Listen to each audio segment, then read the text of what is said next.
Hai sahabat Abapedia, jumpa lagi bersama Hanaris Wellness di channel favorit kita ini. Pernahkah Anda melihat dunia dari kacamata yang sedikit berbeda? Setiap anak itu unik dengan cara mereka sendiri dalam melihat dan berinteraksi. Tapi, ada beberapa anak yang memiliki peta navigasi yang sama sekali berbeda untuk dunia di sekitar mereka. Peta ini kita sebut spektrum autisme atau ASD, jika istilah ini masih baru bagi Anda.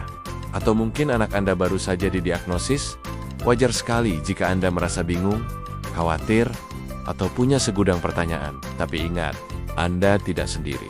Video ini adalah panduan awal Anda.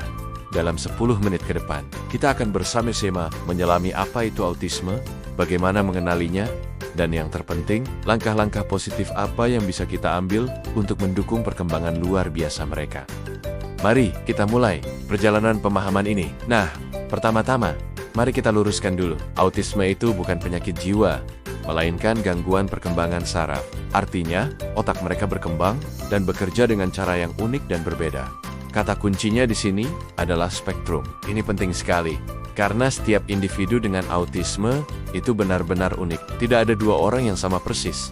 Mereka punya kekuatan dan tantangan yang berbeda-beda. Menurut para ahli, ada dua area utama yang biasanya menjadi ciri khas autisme. Yang pertama, itu kesulitan dalam komunikasi dan interaksi sosial. Ini bukan cuma soal terlambat bicara ya. Ini lebih ke bagaimana mereka terhubung dengan orang lain, cara mereka memahami dunia sosial di sekitar kita. Misalnya, mereka mungkin kurang merespons saat namanya dipanggil, menghindari kontak mata, atau kesulitan sekali membaca isyarat sosial, seperti ekspresi wajah atau nada suara. Kadang, mereka lebih suka bermain sendiri daripada bergabung dengan teman-temannya. Lalu yang kedua, pola perilaku, minat, atau aktivitas yang cenderung terbatas dan berulang. Pernah lihat anak yang sering mengepipakan tangan atau menggoyangkan badan?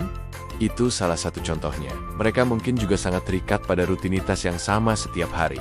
Dan perubahan kecil saja bisa membuat mereka sangat marah atau cemas. Atau, mereka bisa memiliki minat yang sangat mendalam pada satu topik tertentu, sampai-sampai bisa berbicara berjam-jam tentang dinosaurus atau kereta api. Satu lagi yang sangat penting, dunia sensorik mereka itu berbeda. Banyak dari mereka merasakan suara, sentuhan, atau cahaya dengan intensitas yang sangat tinggi. Suara blender bisa terasa menyakitkan di telinga mereka.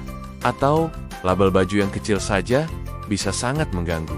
Memahami hal ini adalah kunci untuk memahami banyak perilaku mereka. Jadi, jika Anda melihat beberapa tanda ini pada anak Anda, apa langkah selanjutnya? Kuncinya adalah deteksi dini.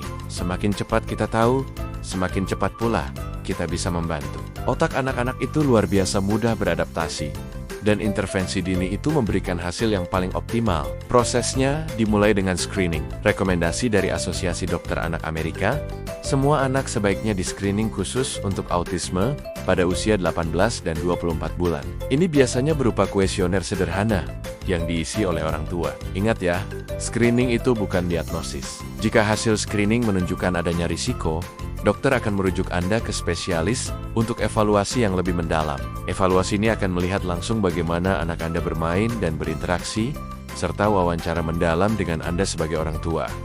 Diagnosis ini bukan label negatif loh, justru sebaliknya. Diagnosis ini adalah sebuah peta jalan. Peta ini akan menunjukkan di mana anak Anda membutuhkan dukungan paling besar, sehingga kita bisa memberikan bantuan yang tepat sasaran. Banyak orang tua bertanya, apa penyebab autisme? Apakah ini salah saya? Jawabannya tegas.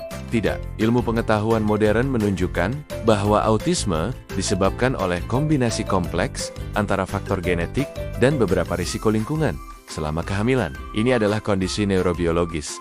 Artinya, berhubungan dengan perkembangan dan fungsi otak. Mari kita luruskan beberapa mitos berbahaya. Puluhan penelitian berskala besar yang melibatkan jutaan anak di seluruh dunia telah membuktikan secara ilmiah bahwa vaksin itu tidak menyebabkan autisme. Begitu pula teori lama yang menyalahkan pola asuh orang tua, yang dianggap dingin, juga sepenuhnya salah. Memahami hal ini sangat penting. Ini akan membebaskan Anda dari rasa bersalah yang tidak perlu dan memungkinkan Anda untuk fokus pada hal yang paling penting, mendukung dan memberdayakan anak Anda. Setelah diagnosis, dunia terapi mungkin tampak membingungkan dengan begitu banyak pilihan. Tapi tenang saja, ada beberapa pendekatan berbasis bukti yang telah terbukti sangat efektif. Salah satu yang paling terkenal adalah Applied Behavior Analysis atau ABA. ABA modern berfokus pada pengajaran keterampilan melalui penguatan positif dalam lingkungan yang alami dan menyenangkan. Tujuannya bukan untuk mengubah siapa mereka, tetapi untuk memberi mereka alat-alat penting agar mereka bisa berhasil dan mandiri. Ada juga pendekatan perkembangan seperti Early Start Denver Model atau ESDM dan Pivotal Response Treatment atau PRT. Terapi-terapi ini dilakukan melalui permainan yang menyenangkan, berfokus pada membangun hubungan dan memotivasi anak untuk belajar dan berinteraksi. Selain itu, ada terapi pendukung yang juga sangat penting.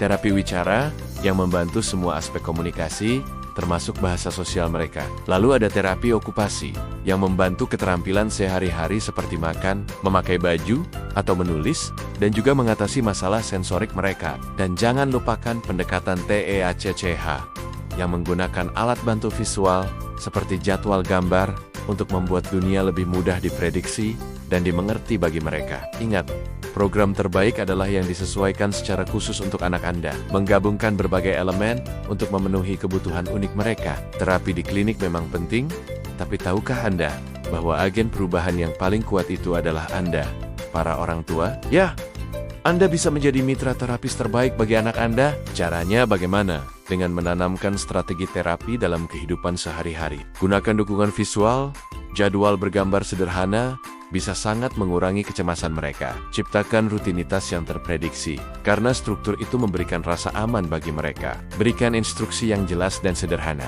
Cukup satu perintah dalam satu waktu. Dan yang tak kalah penting, fokus pada penguatan positif. Puji setiap usaha dan keberhasilan kecil mereka, sekecil apapun itu. Dan satu lagi, yang sering terlupakan. Jaga diri. Cari dukungan dari orang tua lain yang memiliki pengalaman serupa. Jangan ragu menerima bantuan. Ingat, Anda tidak bisa menuang dari cangkir yang kosong. Merawat diri Anda adalah bagian yang sangat penting dari merawat anak Anda dengan maksimal.